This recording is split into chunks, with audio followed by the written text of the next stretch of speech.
Refreshing your home in seconds couldn't be easier with our Lavender and Chamomile scented linen spray. These are simple to make at home with just 2 ingredients and can be used for keeping your home and linens smelling fresh.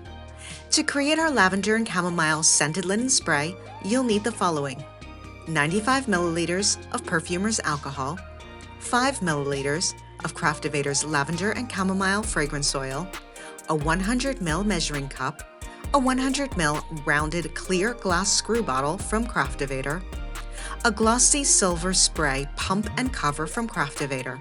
You might also find a small funnel helpful. To start, measure out 95 milliliters of perfumer's alcohol into your measuring cup. Pour this directly into your bottle. You might find it easier to use a funnel for this step. Next, using the same measuring cup, measure out 5 milliliters of Lavender and Chamomile fragrance oil. Again, pour this directly into your bottle using a funnel if that's easier. Now, attach the spray pump and put the lid on. You'll now want to shake your mixture for around 90 seconds for the fragrance to fully bind with the base. We recommend waiting around 24 to 72 hours for the scent to fully develop, but you can start to use your linen spray right away if you wish.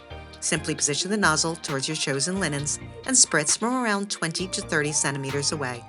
Remember when using any linen spray to test on an old tea towel or t-shirt to ensure no staining occurs on the fabrics.